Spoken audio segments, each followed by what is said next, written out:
Hello friends, जितने भी बच्चे एनटीपीसी की तैयारी कर रहे हैं मैं उनको बता दूं आज का वीडियो एनटीपीसी वाले बच्चों के लिए क्यों है। क्योंकि सभी प्रश्न वही लिए गए हैं जो एनटीपीसी के एग्जाम में पूछे गए थे। तो आपको एक हिंट मिल जाएगा कि कौन सा टाइप एनटीपीसी के एग्जाम में पूछा गया था। ये एक हिंट होता है किस तरीके के सवाल एनटीपीसी के एग्जाम में पिछली बार पूछे गए थे। तो ये 2016 के बैच के हैं, मैं आपको बता दूं, और एनटीपीसी का एग्जाम जल्दी से हुआ भी नहीं है। तो 2015-2016 के सवाल हैं जो एनटीपीसी के एग्जाम में आए थे। तो आप ये वीडियो पूरा देखें। स्टार्ट करते हैं। यहाँ पे ये सिंप्लीफिकेशन का जो क्वेश्चन है ये एनटीपीसी 2016 में आया था।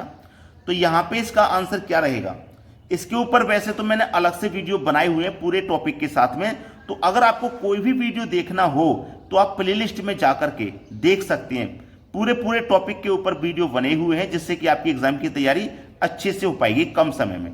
ठीक है, देखिए यहां पे इसका आंसर क्या रहेगा।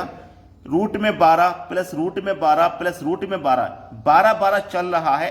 ठीक है, और ये प्लस में चल रहा है और ये चलता ही जा रहा है।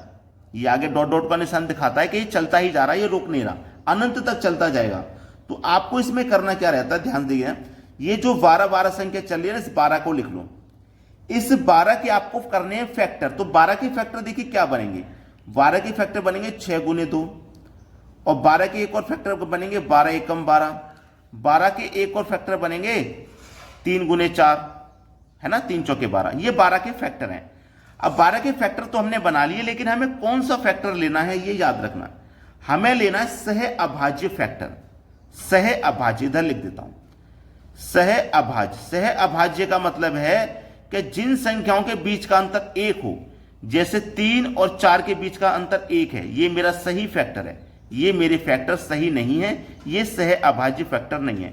तो मुझे कैसा फैक्टर लेना है, जिन संख्याओं के बीच का अंतर 1 आ जाए। तो 3 और 4 का बीच का अंतर 1 है। जब संख्या प्लस प्लस प्लस प्लस चले तो फैक्टर की बड़ी संख्या आंसर होती है, यानी कि 4 यहां पे मेरा सही जवाब है, डी ऑप्शन। अगर ये प्लस प्लस की जगह माइनस माइनस में चल रहा होता, मान लीजिए माइनस माइनस माइनस, ठीक है, ऐसे चल रहा होता, तो फैक्टर यही लेते हम जिसका अंतर 1 है। लेकिन जब माइनस में चलता ना तो फैक्टर की छोटी संख्या आंसर होती है, और जब प्लस में चलता है तो फैक्टर की बड़ी संख्या। बात खत्म। एनटीपीसी 2016 का सवाल है ये। अब देखते हैं अगला प्रश्न। अगला प्रश्न है, एक वस्तु को 5% हानि पर 1235 रुपये में बेचा गया, 10% के लाभ पर विक्रय मूल्य ज्ञात कीजिए। अच्छा सवाल है कि नहीं, एनटीपीसी 2016 में आया हुआ सवाल। देखिएगा, उसका हमें विक्रय मूल्य ज्ञात करना है 10% के लाभ पे। सबसे पहले तो मैं बता दूं कि जो भी वस्तु का मूल्य होगा वो अपने आप में क्या होगा, 100%। जो भी मूल्य होगा वो अपने आप में 100% होगा। अब 100% की चीज पे क्या करना है, 5% हानि पर बेच रहे हैं, 5% की हानि पर। अब कोई भी चीज है, आपको 5% की हानि पे बेचोगे तो 100 में से 5% की हानि पे बेचोगे, इसका मतलब 95% का आप दाम ले रहे हो, है ना, 95% में बेच रहे हो। और रुपए में कितने बेच रहे हैं, 1235 में। तो 95% की वैल्यू 1235 है। तो आप क्या करेंगे, इस 1235 में 95 से डिवाइड कर देंगे और 100% का मान निकालने के 100 से मल्टीप्लाई कर देंगे, तो आपको क्रय मूल्य पता लग जाएगा। लेकिन हमें चाहिए 10% के लाभ पे कितने में बेचें। हमें 10% के लाभ पे बताना है कितने में बेचना है। तो ये तो मेरा 100% का मान हो गया यहां तक। अब 100% की चीज को मैं 10% के लाभ पे बेचूंगा, मतलब 110 में बेचूंगा। तो 110 में आप यहीं पे बेच दो। परसेंट का मतलब बटे में 100। सवाल यहीं समाप्त हो जाएगा। 100 से 100 कटा लीजिए इसको, ठीक है, इसको और इसको कटा देते हैं। 19 पंजे 95, ठीक है, और 19 से इसको कटाऊंगा तो ये 65 बार में कट जाएगा, ठीक है। और 5 से फिर मैं 65 को कटाऊंगा तो ये 13 बार में कट जाएगा, और 13 का गुना कर देना है इतने से। तो 13 का पहले 0 से करो तो 0 रहेगा। 13 कम 13 का 3, हासिल लगा 1, 13 कम 13 और हासिल के 1 14। तो 1430 आपके सवाल का सही जवाब हो जाएगा, मतलब सी ऑप्शन बिल्कुल सही जवाब है। आप सभी को अच्छे से प्रश्न समझ में आ गया। अब देखते हैं अगला सवाल। अगला प्रश्न है, दो संख्याओं का HCF 6 तथा LCM 108 है। यदि एक संख्या 12 है तो दूसरी संख्या ज्ञात कीजिए। यहां पे ये जो सवाल है, इसके लिए तो मैं हमेशा बोलता हूं कि ये तो आपके दिमाग में सेट होना चाहिए, क्योंकि आता ही है, 100% आता है ये सवाल। इसका करने का तरीका है, पहली संख्या गुने दूसरी संख्या बराबर LCM इंटू HCF। ठीक है, ये फॉर्मूला आप यहाँ पे नोट करके रखें हमेशा, ज़्यादा मुश्किल भी नहीं है जो आपसे याद नहीं होगा। ठीक है, पहली संख्या उसने बोला एक संख्या 12 है, मतलब पहली संख्या 12 है। दूसरी संख्या पता करनी है, दूसरी संख्या ऐसे ही लिख लो।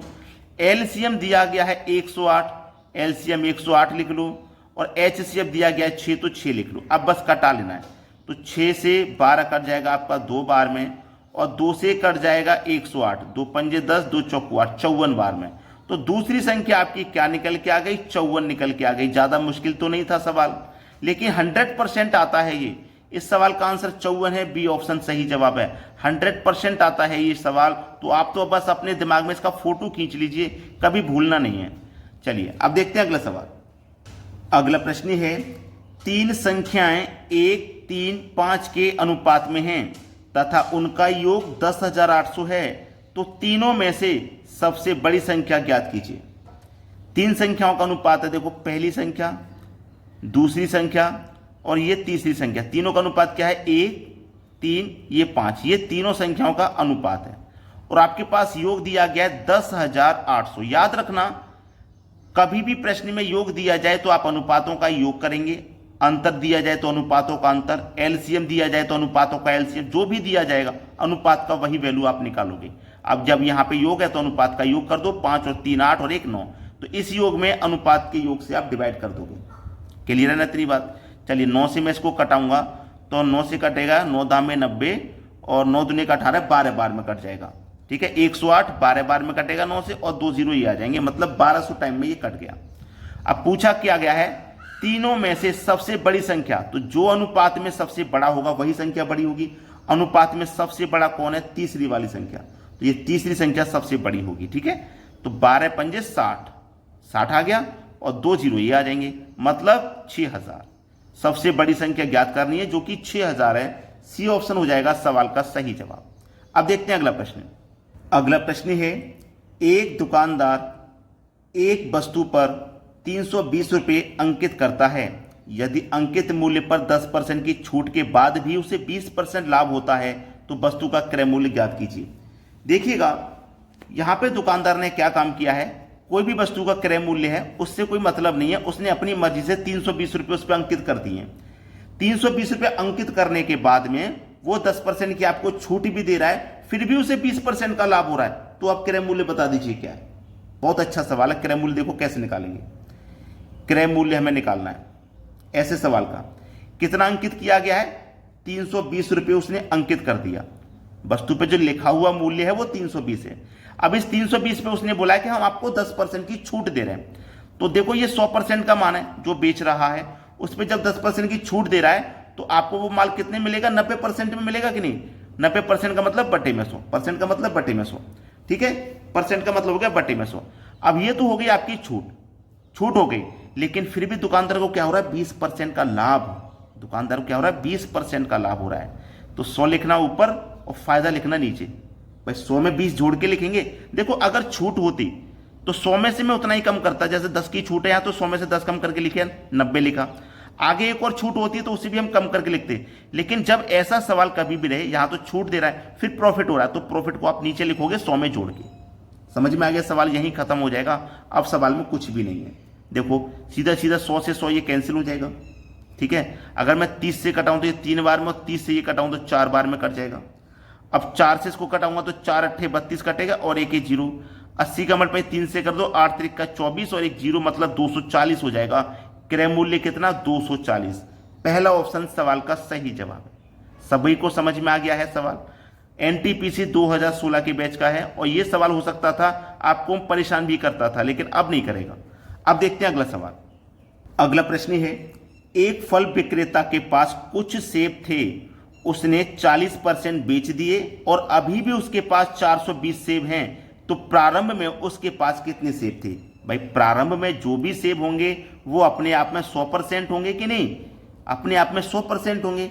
अब इस 100% में से क्या किया उसने? 40% बेच दिए हैं। भाई 40% बेच दिए तो बचे कितने उसके पास? 60% सेब बचे। तो 60% बचे, संख्या में 420 सेब बचे, तो 60 की वैल्यू 420 के बराबर हो जाएगी।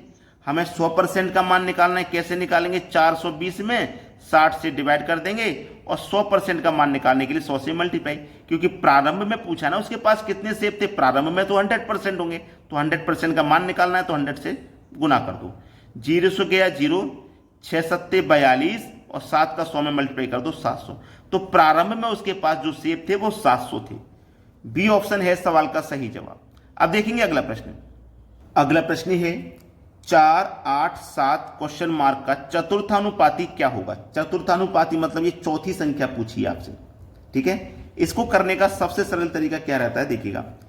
ए बी सी का चतुर्थानुपाती आपको निकालना है, ठीक है। देखो ये आपका ए, ये बी और ये सी है, ठीक है। चतुर्थानुपाती आप ए बी सी का निकालेंगे तो चतुर्थानुपाती बराबर होता है बी इंटू सी बटे में ए। अब आसानी से निकल के आ जाएगा। आपको ए का मालूम 4, बी का मालूम 8, सी का मालूम नंबर, सभी को नंबर आपको पता है। तो बी का नंबर मेरे पास कितना है 8, तो मैं 8 लिख दूंगा। सी का नंबर 7 तो 7 लिख दूंगा। ए का नंबर 4 तो 4 लिख दूंगा। 4 से 8 को घटाऊंगा 2 बार में, 7 दूने का 14। तो चतुर्थानुपाती क्या हो जाएगा भैया 14। यह बिल्कुल सही जवाब है, सी ऑप्शन। तो आज की वीडियो में इतना ही, लेकिन अगर आपने वीडियो को लाइक नहीं किया तो लाइक कर दो और उन सभी बच्चों तक जरूर शेयर कर दें वीडियो जो कोचिंग सेंटर नहीं, घर पे ही रह के तैयारी करते हैं। जब घर पे रह के तैयारी करते हैं तो उनको भी भाई प्रश्नों की जरूरत है, कौन कौन से टॉपिक पूछे जाते हैं, वहां तक आप वीडियो को जरूर शेयर कर दिया करो। ठीक है दोस्तों, धन्यवाद।